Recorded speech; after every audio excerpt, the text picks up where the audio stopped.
Okay, so jumping into the three things that you need to know to grow your business.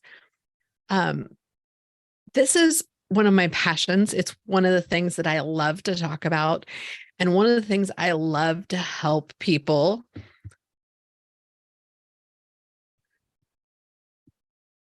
Okay.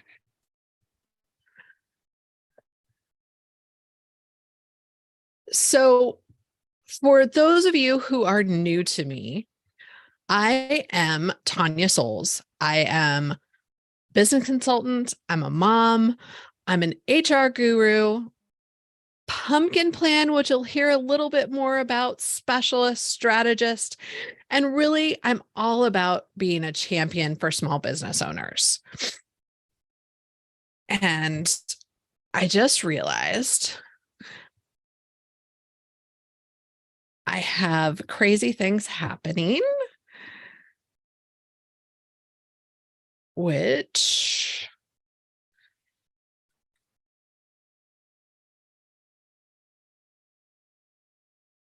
I can't get that to do what I want it to do. So ignore that little crazy blip because I had weird things happening.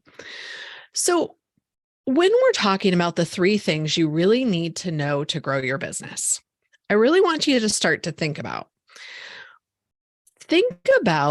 only having the options where you can only buy things from big box chains. I know all of us here on the live session are based in Southern Oregon, and we have some fantastic locally owned businesses. We have some great, unique options. But what if all of those were gone and we only had those large corporations to buy from? What would our world be like? When we're looking at growing our businesses and we start to compare ourselves to others, when we start to do those things because we want to mimic what others are doing because they've found success, they're growing their giant businesses, we can tend to get lost in the noise. We can tend to get lost in the shuffle. So, how many of you have experienced at least one of these three symptoms, or maybe even more than one of these, where you're doing all the things because the company you work with said successful representatives do these things, or the certification program that you've worked through says, this is how you market your business. This is how it works. And you're doing it. You're putting yourself out there. You're doing all of the follow-up, doing Facebook, doing social media, but you're not getting the results you want. Or you know that the product service that you're providing is better. People love it. They're interested in, but your customers are saying, but Tara, I can go online and I can get that same insurance policy for less. Why can't you give me that price? Now, you've attracted attention because some people are really, really good at getting out there and they're getting everybody. And they're like, yes, you have great clients. They love what you're doing. They love what you have to offer. But you're not increasing your revenue. You're working harder and you're doing more, but you get to that certain wall and you're like, I've got no more time in the day. I want to make more money, but I've got no more time to sell anymore. Now, I want you to imagine that your best customer, the favorite customer that you love to work with, the one who, when you see their name on your caller ID, you get a smile on your face because you know it's going to be a great conversation. And it's the same customer who has recommended your services to every single person they've talked to, their friends, their coworkers. They are so easy to work with. And every time you talk to them and you're like, I think this would be a really good idea to add this service. I think the next step we need to do is extend our contract to work on this next piece. Now imagine that you had a business full of those types of clients, those types of customers. Next, I want you to imagine that your service, your product is so unique and so different from everyone else who might share your title, who might share your industry, but you stand out from all the noise. In fact, you've created a class of your own where no one ever questions your prices because they know that the service and product that you offer, you are worth every single penny. And there's no one else that can give them the experience, the product, whatever your widget might be, in the way that you do. And last, I want you to think about your business being able to run almost on automatic. It's a well-oiled machine. You have systems in place, you have tools, you have processes, you have things that enables your business to continue to function, to continue to produce, to continue to deliver over and over and over consistent results, whether it's you yourself driving or not. And guess what? This is all possible when you are functioning in the sweet spot of your business. And that's when you have maximized those 3 things that we're going to talk about today to grow your business and make it easy. Now, I'm going to tell you, my slides went wonky from when I worked on them last week to this morning when I opened them up. So there's a few of the fonts that are no longer the way they were. And this next slide, there's a capitalization that was there that is no longer there. So trust me, normally it's way better than this, but I just ran from a meeting and I'm like, what happened to my slides? So I fixed as many as I could. But if you see something, my perfectionist tendencies knows they're there too. So I'm going to tell you a little bit about a pumpkin story.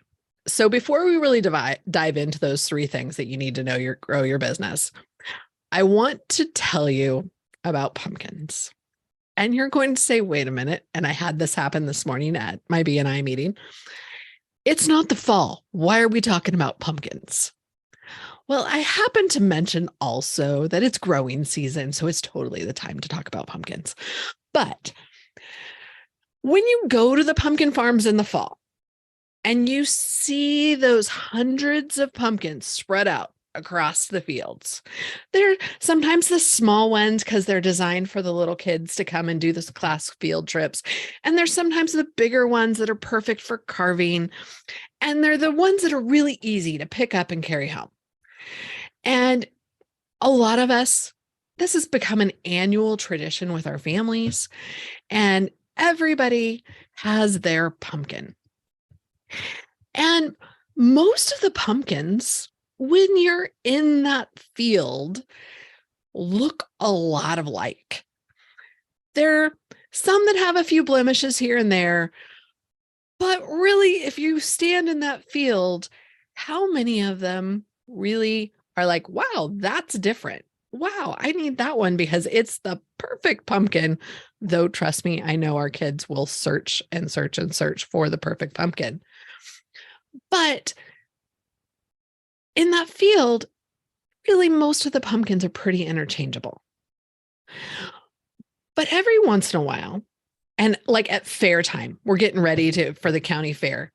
you see those giant, record-breaking 1,200-pound pumpkins. Sometimes at the pumpkin patches, they have them at the cash out little counter.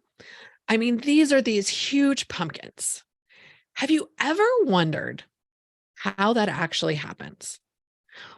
How they grow a pumpkin, because they're all the same, right?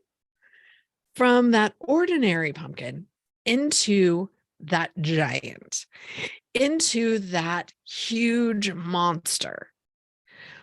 Well, the trick of it is it's grown differently than all of the other pumpkins.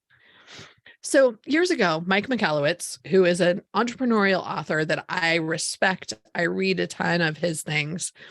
He was reading an article about pumpkin farmers and how they grow those giant pumpkins.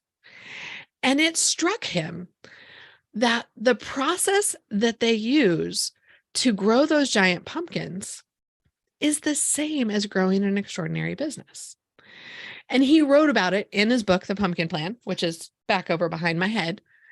And it's a simple strategy to grow a remarkable business in any field. It's one of those foundational pieces that made so much sense to me. It's why I became a pumpkin plan strategist. But the first part, when you're looking at growing your giant business or growing your giant pumpkin, is figuring out the seed selection. Because you can't grow a giant pumpkin with the same pumpkin seeds that you grow your ordinary pumpkins. You have to start with that special seed. And it's crazy that those pumpkin seeds can cost over $1,800 for one seed. That just blows my mind. But the same thing holds true when you're talking about growing an extraordinary business. You have to start with the right seed. You have to start with the right foundation so that you have even the capacity to grow your giant business. And when we're starting our business, or looking at that growth, that seed that you need for that giant business is what we refer to as the sweet spot in your business. Now, the sweet spot in your business is the intersection of three essential elements in your business. Those elements are represented by the three rings in this diagram. So it's the intersection of your top clients, your unique offerings, and then your underlying systems and processes. And you have to have all three of these in order to thrive. Why do you need all three? Well, if you don't know your best, most profitable clients and what they want and need from you, then your marketing is not going to attract your best clients. I have a client right now that we're working through the pumpkin plan, and he has amazing marketing. He has people in his industry telling him all the time, you are networking in the best places. You have great website. You've done amazing social media. And he does. He has a ton of content. It's amazing. But he's like, nobody is paying attention. I can't attract. I'm not getting leads from what he's putting out there. So if you don't know how to express what makes you different than the competitors, and it's in a way that your top clients actually care about, all of your clients are like, the great content's awesome, but what about a price? Can't you do better? Can't you give me a discount? Come on, give me a good deal. When you know your clients, but you don't have that uniqueness to your offering, you're always going to compete on price. And guess what? If you don't have systems and processes in place in order for your business to deliver your product and service over and over and over again, the same consistently, And if we can without your direct involvement, then you're stuck trading dollars for hours. You cannot grow beyond the number of hours you can work. So it's really important that you figure out those systems. And we're going to talk about that in more detail of what that system can look like. And it's not necessarily a person. It's not necessarily a software. It could be a combination of a lot of different things. So let's dive in first to the top clients. These top clients are your biggest fans. They're your ideal clients. They're the ones that you wish you could clone over and over and over again. They buy everything you offer, are super excited when you launch a new product, when you have a new opportunity, you have a new software, you have a new package, or you recognize their need for an additional service. And they are a pleasure to do work with. You need to know your top clients are, and you need to know their demographics, their psychographics. You need to know what they care about, what they dream about, what keeps them up at night, and really anything you can find out about them. If you don't know who your top clients are or anything about them, guess what? Your marketing misses the mark. You can spend all the time in the world doing social media, buying Google ads, doing Facebook, and you can do that over and over and over again. But unless you know who you're talking to really specifically, it won't do any good. Have you ever had an interaction with a business or perhaps seen an ad where you felt like they were reading your mind, or they're talking to you, they know you, their company knows who the top clients are, and they know what's making you tick. So it's your goal to make your top clients feel the same way. So identifying your top clients. I have a process that I work with my clients, and we start by making a list of all of the clients. And I have a fancy schmancy Excel spreadsheet that does a lot of the work for us. That you make your list of clients of who spends the most in your business. You're also going to add how much time are you spending with that client to earn that money? Because sometimes the clients that are spending the most in your business are also the ones sucking up most of your time. And when you figure out your hours for dollars, you're not even making minimum wage. So those might not be the clients that you want to replicate. Once you've figured out, your hours and dollars, and that you're actually making money from people, you want to give them a grade for factors like, how easy are they to work with? Do you cringe every time you have to pull up their file? Do they refer business to you? Do they pay you on time? Or are you constantly having to don't forget to pay your bill. Don't forget to remember you're planning this trip and you need to put your deposit down. You want to grade them on, they're always on it, they're always paying you, and other similar factors that help you determine this person's easy to work with, they're helping me grow my business, and I really enjoy them.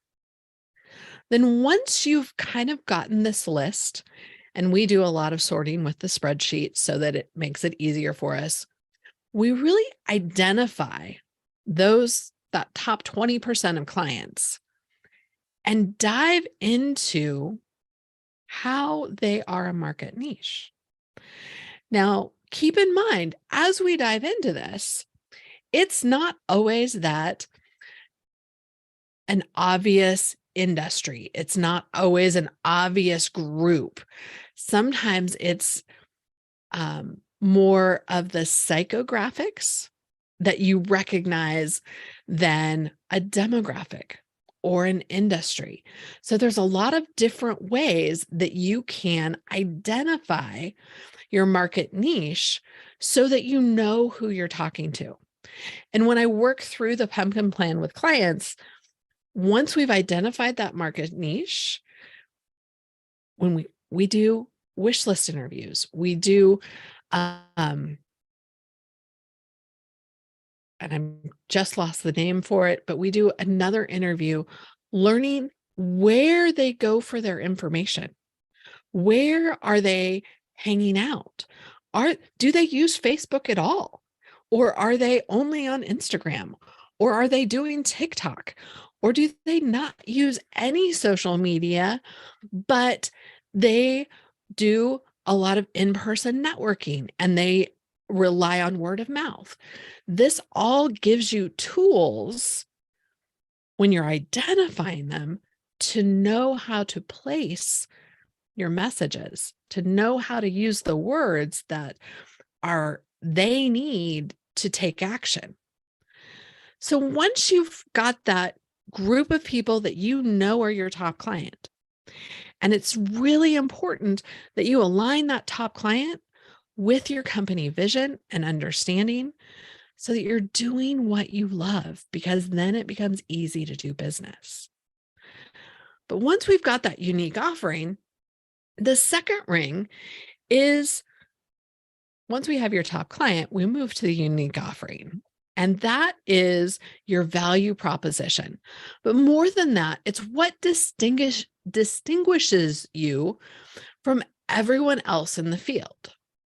Have you ever searched for a product or a service online and found the websites just blurred together, like you were trying to compare to find the best solution? And you're like, okay, I know I saw something from somewhere, but I don't remember who that was. And you keep searching, looking, because this isn't right. This isn't right. And then all of a sudden, something catches your eye. There's something different that sets you apart, sets that particular website apart from all the others. Or it seems like they're specifically talking to you. Maybe their approach to delivery of their service is different, or they meet that special need that you need. And you're like, well, hands down, you just stood out from the crowd, and I can't compare what you have to offer to everyone else. One of my favorite examples of this, Starbucks. So before Starbucks came around, how much was a cup of coffee pre-Starbucks when we were young? Actually, pre-Starbucks, most of us probably weren't drinking coffee. Let's think about that. But coffee was something that was a commodity. If you didn't make it at home, you might have go to 7-Eleven or to Dunkin' Donuts when we had one a long time ago. And the cup of coffee was an add-on, and it was 50 cents. Now it's $1.50 or $2. It's a paper cup with coffee. If you're lucky, there was creamer as an option. Then Starbucks comes along and they make coffee an experience. They have transformed that commodity through the environment in their stores that encourage people to linger, to do meetings. They have a special language. When you go to Starbucks, if you order a cup of coffee, the barista is going to look at you like you're missing about 10 words, because they have their macchiatos and their frappuccinos and their lattes, and the sizes aren't small, medium, and large, or 8, 10, and 12 ounce. It's tall, grande, and venti. All of these things put Starbucks in their own category, even though they sell a commodity. And what was the, and they are able to name their own prices because they're now not selling coffee, they're selling the experience. Many people can say the same thing about the experience of going through Dutch Bros. Dutch Bros has a company culture of fun, and they have fans. How many of our cars, especially in Southern Oregon, but it's all over the US now, have a Dutch sticker of some kind because they change them to market for the season. So no longer are you going to 7-Eleven to get your dollar cup of coffee. You're driving through a coffee stand to get a $5 coffee. You're going into Starbucks to spend $1 billion because I really need that really cute cup. And I need all of these other things. So it's not even the same. That's the special sauce that is the unique offering. When you're talking about your unique offering, that's where we dive into talking to your top clients. Ask them what stands out about your business and what they think is missing from your industry. Define a unique offering that matches what you do best with what your clients want and you want to do more of. I've talked about interviewing your top clients. As standard business practice, whether you do annual reviews with your clients because of their policies, or you're doing check-ins with your clients, this should be something different. Could be a mid-year, different time of year, because you want them to know that you value them. But you want to ask them what stands out about the service that you offer, what's missing, but then also what they wished was there or what they hate about certain things. Because what that gives you is it gives you the information on if you're looking to change how you're doing things, you want to make sure you don't change what your clients love. But also, if you're looking to eliminate some things and it's something that they don't like, it's easy to make that decision. But these conversations need to happen where it's I really value you as a customer, and I would love to have your feedback. And I have questions that I give my clients to walk through these wish list interviews and walk through the information gathering in a way that kind of gives you double bang for your buck, where it gives you the recognition and appreciation of your customers and helping them realize that they're important, which then builds their loyalty to you. And because they already love working with you, they want to help you. And that all comes in and builds that relationship that's going to make huge strides for them continuing to be a champion for your business. So the third circle is systemization or scaling. Now, this is the processes that support your business. It enables you to produce and deliver your unique offering without dependence on any one particular person.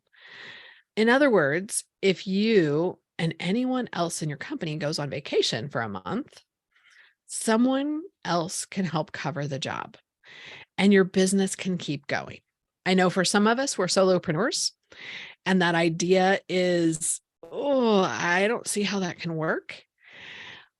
But there's ways you can put systems in place where maybe you don't go away for a month, but maybe you can actually take a week off and have some things happening in the background to keep your business growing.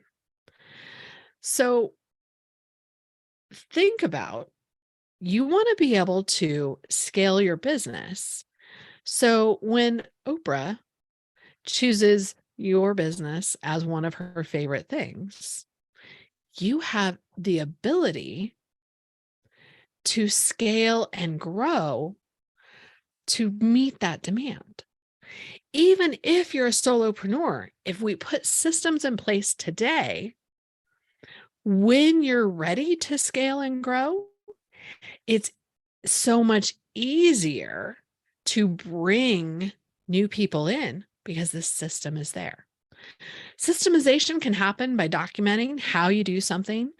It can be happening as you're teaching it to others. It can happen with software and apps. It can be smart machines that automate parts of your business.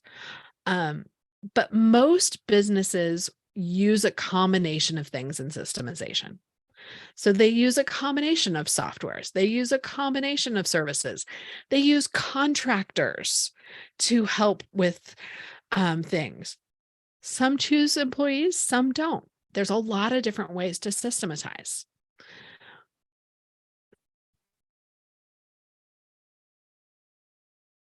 How you start with your systemization is you list all the tasks you're doing yourself because it's easier than delegating them.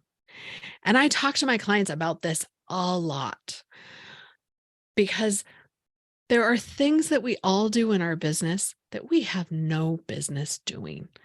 Whether it's bookkeeping, whether it's marketing, whether it's different things, whether we're a solopreneur or have a team,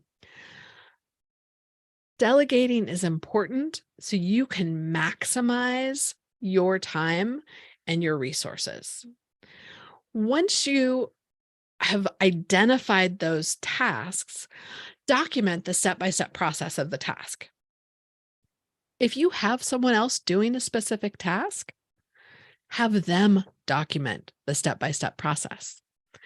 Now, I am a personal fan of recording the process because the idea of documenting and writing out each step sometimes is daunting and you put it off.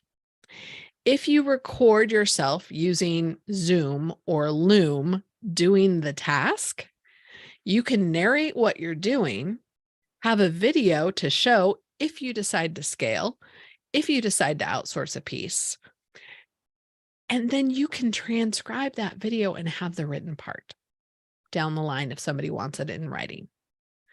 So document the process. I recommend recording yourself and creating a file that is your standard operating procedures. You can name it systemization, whatever that is. Once you've recorded those processes, start looking at, am I manually doing something that I could automate? And there are so many tools out there now to help with automation. The software opportunities are crazy. Look at how you could do that and think about, okay, could I hire a virtual assistant to do this piece? Or I really hate doing this. I could have someone else do this part, pay them a flat fee, and I can still make a whole lot of money. So systemization can be all kinds of different things, but it's important to document those systems, create those systems. So whether you want to grow your business today, next week, next month, in 2 years, it's in place and you can do it. It's also in place so that if at any time you want to take a vacation, you have the training materials already created to bring someone in to help. So sometimes, well, I have a unique business. There's no way that I could systematize. It's just too many different things. There's too many moving parts. I can't systematize. So let's talk about and say that you have an amazing, unique offering and your top clients want it, but you can't do it. You can't systematize. In that case, you're going to hit capacity. You are going to limit what you are able to deliver to your clients, and you won't be able to grow beyond the number of hours you are willing to work. You can't produce any more than what you have. That is trading hours for dollars. And that is how we experience entrepreneurial burnout really quickly. Because, like I talked to several people today, I had to work through the weekend because dot, dot, dot, dot, dot. I had to, and entrepreneurs burn out all the time because they don't create the systems to support their growth. And it's one of those things that just makes me cringe a little, because you ask someone about what makes their business unique, and their answer is me. If that's the case, you're the only thing that makes your business unique, then you can't systematize it. And you can never take a break. You can never take a vacation. And you won't have a business to sell because it won't function without you. So I want to talk about, and this is going to sound a little bit crazy, but I want to give you some hope on systemization. So Peter Lilly, he is a very famous English portrait painter. He, at the time, he's a 17th century artist, was extremely wealthy. And he was one of the people who was known to paint the people of the court. He created a systemization for his paintings. He was known to create paintings of beautiful women in provocative but flattering poses. But the truth was, he'd figured out which poses were most flattering for women. He only used 4 or 5 different poses. He hired apprentices, taught them how to paint each pose. Then he would go in and finish the faces. So when he was hired for a portrait, the apprentices basically did a paint by number for the pose, and then he would go in and do the parts that needed to be the genius work. So the moral of this, if a 17th century artist can figure out how to systematize, chances are we can figure out how to systematize your business. So what if you've got great systems and you know who your top clients are, but your service is exactly the same as everybody else's in your business? It is an apples to apples comparison over and over and over again. That is where you constantly experience that price pressure, where you find yourself losing clients because I can go save a buck if I go do this online, or I can go save a buck if I go down the street. If you experience this in your business, the chances are your unique offering, that special sauce that makes you and your business stand out, is not sufficient, and it's not being communicated to your clients to know working with you is special, and that's why they should stay. You see this occasionally. You have a great, unique product. It is awesome. It is systematized. There is a machine that can produce this out like nobody's business. But guess what? Nobody cares. Nobody wants it. And you have a whole warehouse of things that can't be sold.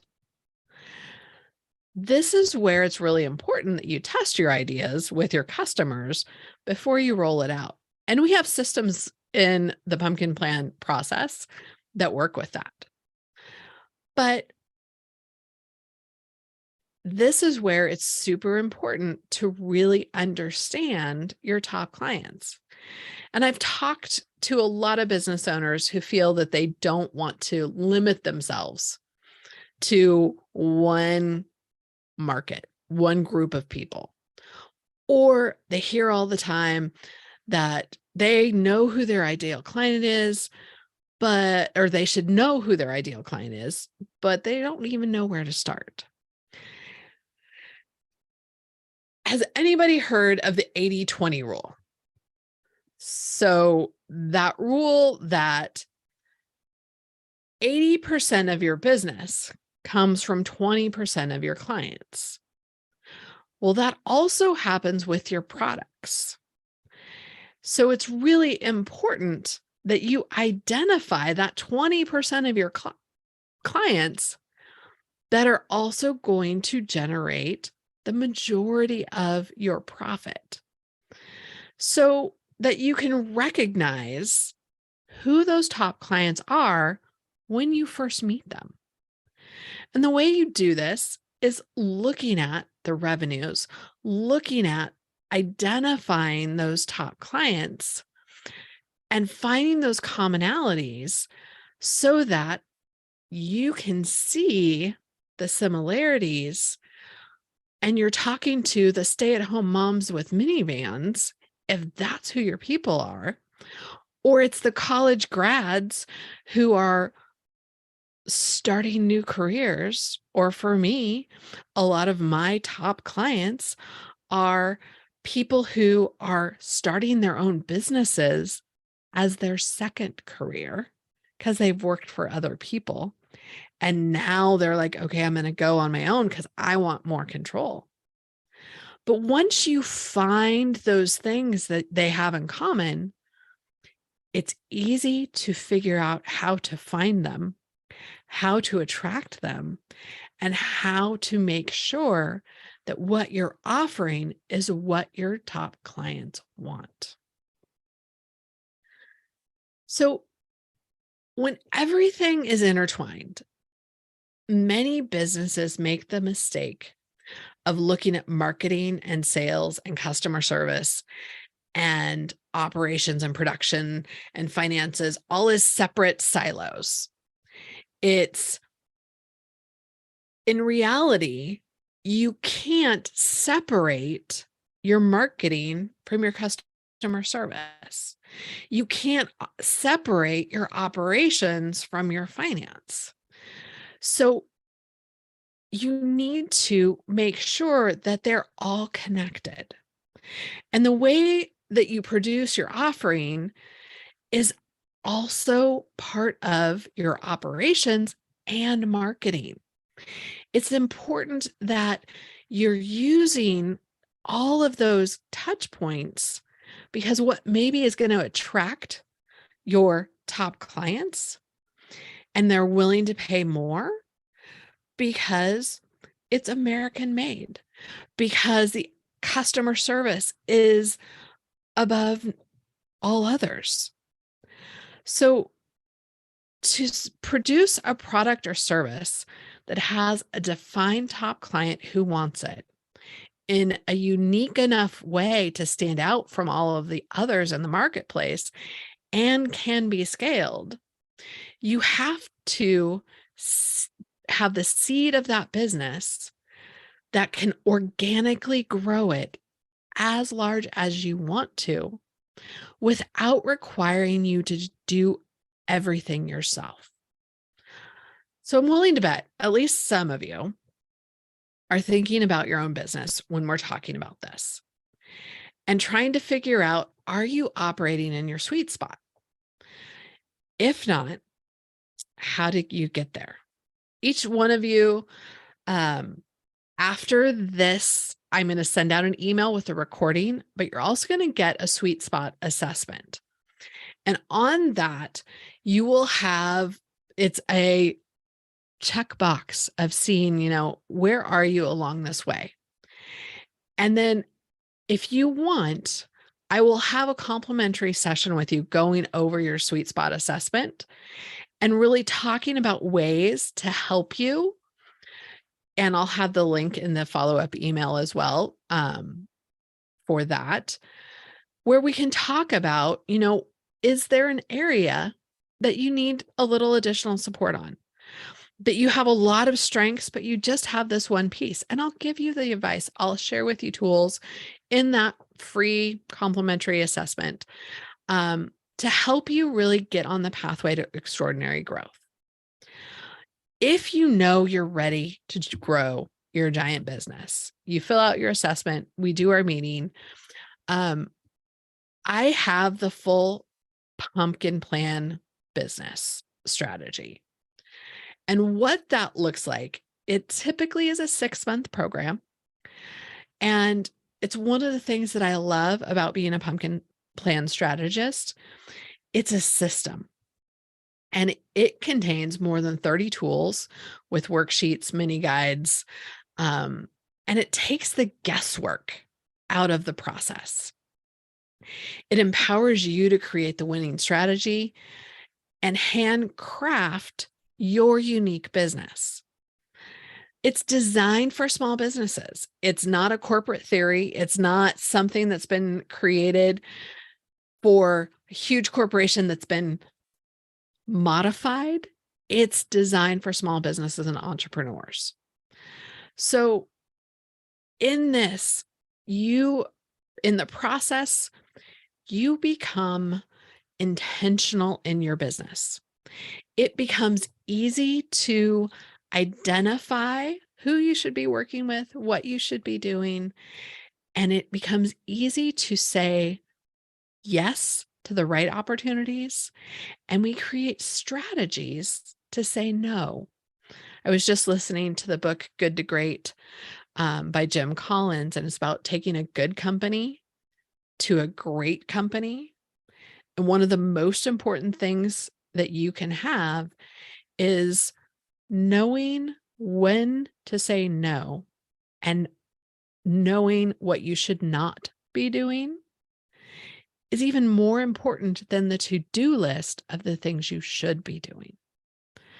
So there's a lot of results, and it can be scaling your business to where you now are able to take a vacation and unplug. It can be adding new clients. It can be doing a lot of different things. So here's the important thing to know. And what really is different about working with me, I'm not going to tell you what you have to do. We provide a process that shows you how to figure it out and do it. And I'm here to support you every step of the way. Now, this full pumpkin plan program, we meet twice a month, do a program where we dive into a specific piece. I have office hours available. And like I said, it lasts about 6 months. There's a lot of businesses where they've already got their niche. They know their top clients, and maybe they're not quite solid on their vision or their mission or their purpose or their goals, or the systemization and scale, or just a specific piece. Well, we have growth booths designed specifically to focus on one piece. And I customize some of these for clients as well, where you're like, I really only need this, or I really only need that. We can customize that and look at that as well. So there's a lot of different ways, and I'm going to have a follow-up email, like I said, with the sweet spot assessment for you. And that is a tongue twister today, as well as the link to schedule your complimentary session. Here's my contact information. It will also be in the email that I send out. Does anybody have any questions? Okay. I love feedback. I love to have ways to make presentations better. I love to add things, create things. This is a really simple evaluation form. It also has the link if you do the evaluation form, to schedule a complimentary session. I'll send this along in the follow-up email as well. And I thank you guys for your time. I thank you for joining me today, and I will stop recording and stop the live stream.